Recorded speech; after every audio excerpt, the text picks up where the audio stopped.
बार फिर mission take classes में आप सभी का स्वागत। आइए देखते हैं 25 महत्वपूर्ण क्वेश्चन। 25 क्वेश्चन हो गया था। अब बात करते हैं question number 26। Bipolar HVDC system में प्रत्येक पोल कितने वोल्टेज पर ऑपरेट करता है? प्लस माइनस 100 केवी, प्लस माइनस 200 केवी, प्लस माइनस 400 केवी, प्लस माइनस 600 केवी। तो ऑप्शन नंबर सी सही है, प्लस माइनस 400 केवी। क्लियर। अब हम बात कर रहे हैं question number 27। HVDC converter station में सबसे अधिक ऊर्जा की खपत किस घटक द्वारा होती है?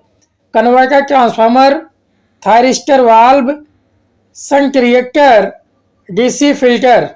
तो ऑप्शन नंबर सी सही है, सॉरी, ऑप्शन नंबर बी सही है, थायरिस्टर वाल्व। थायरिस्टर वाल्व में सबसे अधिक ऊर्जा की खपत होती है। क्लियर। अब हम बात कर रहे हैं क्वेश्चन नंबर 28। कौन सा एचवीडीसी ट्रांसमिशन सिस्टम सबसे अधिक कॉम्प्लेक्स यानी कि जटिल होता है? Monopolar, bipolar, multi terminal, composite transmission. Option number C सही है, मल्टी टर्मिनल। क्लियर। अब हम बात कर रहे हैं क्वेश्चन नंबर 29। एक एचवीडीसी ट्रांसमिशन लाइन के लिए सबसे उपयुक्त इंसुलेशन प्रकार कौन सा है? Air insulation, gas insulation, oil insulation, solid insulation. तो सबसे बेस्ट जो माना जाता है ट्रांसमिशन लाइन में गैस इंसुलेशन माना जाता है, यानी कि ऑप्शन नंबर बी। अब हम बात कर रहे हैं क्वेश्चन नंबर 30 यानी कि 30। फोर्स्ड कम्युटेशन किस प्रकार के एचवीडीसी सिस्टम में आवश्यक होती है? लाइन कम्यूटेटेड कन्वर्टर यानी कि LCC, voltage source converter VSC, direct current converter DCC, static var compressor SVC. तो ऑप्शन नंबर बी सही है, बीएससी, वोल्टेज सोर्स कन्वर्टर। अब हम बात कर रहे हैं क्वेश्चन नंबर 31। एचवीडीसी ट्रांसमिशन में कम्युनिकेशन फेल्योर को रोकने के लिए कौन सा उपाय सबसे प्रभावी होता है? अधिक फायरिंग एंगल रखना, fast action valve control, AC voltage को कम करना, डीसी करंट को बढ़ाना। तो ऑप्शन नंबर बी सही है, fast action valve control. Clear. दोस्तों वीडियो को स्किप मत करिएगा, पूरा देखिएगा, इंपॉर्टेंट होने वाला है। अब हम बात कर रहे हैं क्वेश्चन नंबर 32। कौन सा मुख्य कारण है जिसके कारण एचवीडीसी सिस्टम में एसी सिस्टम की तुलना में स्थिरता अधिक होती है? करंट की निरंतरता, थायरिस्टर नियंत्रण, फ्रीक्वेंसी इंपीडेंस, उच्च वोल्टेज लेवल। तो ऑप्शन नंबर सी सही है, फ्रीक्वेंसी इंपीडेंस। क्लियर। अब हम बात कर रहे हैं question number 33।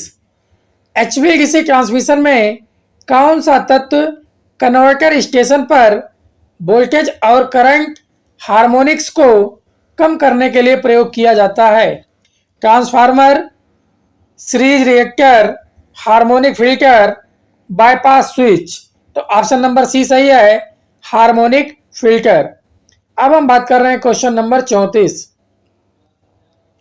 HVDC transmission system में मेटालिक रिटर्न का उपयोग कब किया जाता है? जब ग्राउंड करंट प्रवाहित नहीं किया जा सकता, जब सिस्टम में फॉल्ट आता है, जब मोनोपोलर ट्रांसमिशन का प्रयोग किया जाता है, जब बाइपोलर ट्रांसमिशन फेल हो जाता है। तो ऑप्शन नंबर ए सही है, जब ग्राउंड करंट प्रवाहित नहीं किया जा सकता, उसी को बोलते हैं मेटालिक रिटर्न। क्लियर। अब हम बात कर रहे हैं क्वेश्चन नंबर 35। एक लाइन कम्यूटेटेड कन्वर्टर यानी कि एलसीसी आधारित एचवीडीसी सिस्टम में कन्वर्टर का ऑपरेशन मुख्य रूप से किस पर निर्भर करता है? एसी सिस्टम के वोल्टेज और फ्रीक्वेंसी पर, डीसी वोल्टेज लेवल पर, कन्वर्टर ट्रांसफार्मर के प्रकार पर, फायरिंग एंगल पर। तो ऑप्शन नंबर ए सही है, एसी सिस्टम के वोल्टेज और फ्रीक्वेंसी पर। क्लियर। अब हम बात कर रहे हैं क्वेश्चन नंबर 36। कौन सा कन्वर्टर तकनीक नई पीढ़ी के एचवीडीसी सिस्टम में अधिक प्रयोग की जाती है? Line commutated converter, voltage source converter, current source converter, cycloconverter. Option number D, cycloconverter. तो ऑप्शन नंबर बी सही है, वोल्टेज सोर्स कन्वर्टर। क्या? ऑप्शन नंबर बी सही है, वोल्टेज सोर्स कन्वर्टर। क्लियर। अब हम बात कर रहे हैं question number 37। HVDC transmission line के लिए सामान्य ग्राउंडिंग प्रतिरोध कितना होना चाहिए? 0.1 ओम से कम, 1 ओम से कम, 10 ओम से अधिक, 100 ओम से अधिक। तो ऑप्शन नंबर ए सही है, 0.1 ओम से कम। अब हम बात कर रहे हैं question number 38। BSc HVDC system में किस प्रकार के स्विचिंग डिवाइस का उपयोग किया जाता है? GTO, SCR, IGBT, MOSFET. तो ऑप्शन नंबर सी सही है, आईजीबीटी। आईजीबीटी का पूरा नाम insulated gate bipolar transistor. Clear. अब हम बात कर रहे हैं क्वेश्चन नंबर 39। एचवीडीसी सिस्टम में ब्लैक स्टार्ट कैपेबिलिटी का क्या अर्थ है? सिस्टम को बिना बाहरी पावर सोर्स के स्टार्ट करने की क्षमता, कन्वर्टर स्टेशन में अचानक फॉल्ट होने पर ऑटो रिकवरी, डीसी से एसी कन्वर्जन की क्षमता, फॉल्ट करंट को नियंत्रित करने की तकनीक। तो ऑप्शन नंबर ए सही है, सिस्टम को बिना बाहरी पावर सोर्स के स्टार्ट करने की क्षमता। क्लियर। अब हम बात कर रहे हैं question number 40। HVDC transmission system में सबसे बड़ा नुकसान क्या होता है? स्विचिंग लॉस, कन्वर्टर स्टेशन की उच्च लागत, लाइन इंसुलेटर की समस्या, कम करंट वहन क्षमता। तो ऑप्शन नंबर बी सही है, कन्वर्टर स्टेशन की उच्च लागत। यहाँ पे जो स्टेशन लगाए जाते हैं कन्वर्ट करने के लिए, यानी कि रेक्टिफायर सब स्टेशन और इन्वर्टर सब स्टेशन, उसमें लागत बहुत ज़्यादा लगता है। क्लियर। अब हम बात कर रहे हैं 41। एचवीडीसी कन्वर्टर में एग्जिटेशन एंगल किसे दर्शाता है? वोल्टेज और करंट के बीच फेज एंगल, इन्वर्टर मोड में एससीआर के टर्न ऑफ के बाद का एंगल, कन्वर्टर की दक्षता को दर्शाने वाला पैरामीटर, फायरिंग एंगल और एडवांस एंगल का जोड़। तो ऑप्शन नंबर बी सही है, इन्वर्टर मोड में एससीआर के टर्न ऑफ के बाद का एंगल। क्लियर। अब हम बात कर रहे हैं क्वेश्चन नंबर 42। ओवरलैप एंगल किसे दर्शाता है?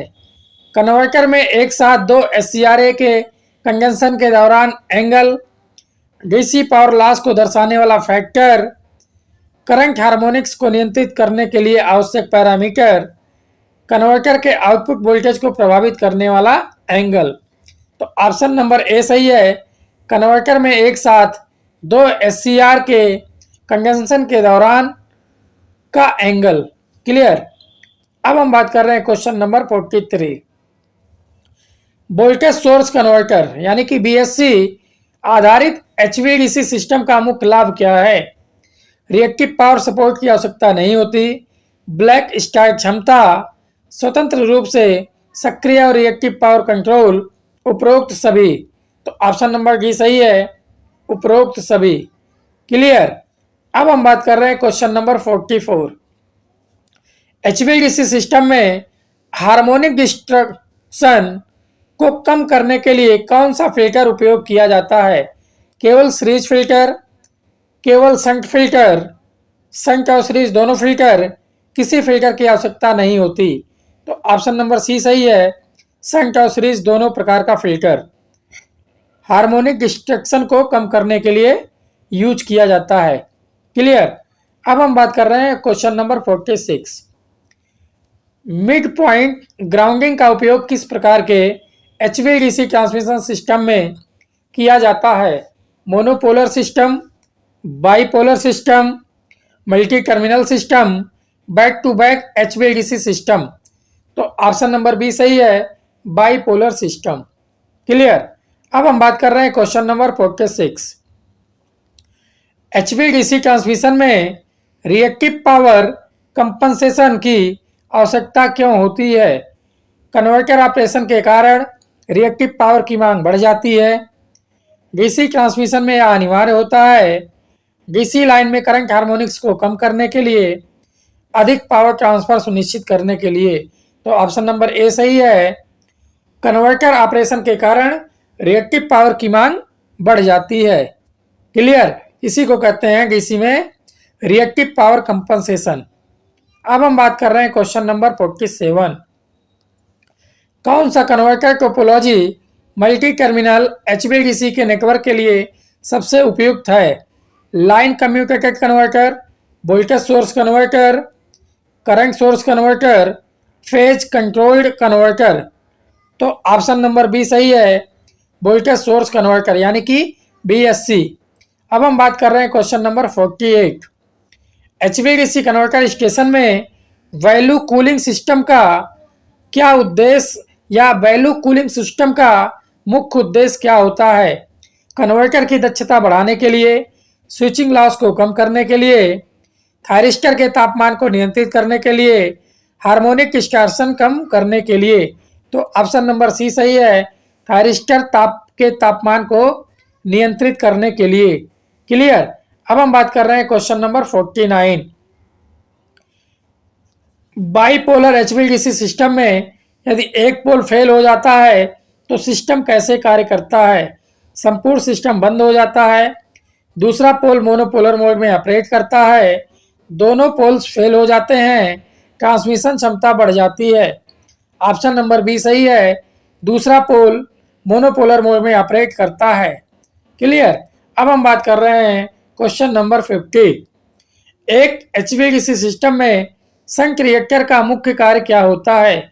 वोल्टेज स्थिरीकरण, reactive power generation, line current को स्थिर रखना, कन्वर्टर स्टेशन पर पावर लॉस को कम करना। तो ऑप्शन नंबर ए सही है, वोल्टेज स्थिरीकरण। ये काम है शंट रिएक्टर का मुख्य कार्य होता है एचवीडीसी सिस्टम में। अगर दोस्तों ये वीडियो आपको अच्छा लगा हो तो ज़्यादा से ज़्यादा चैनल को लाइक करें, सब्सक्राइब करें, शेयर करना ना भूलें। थैंक यू, धन्यवाद।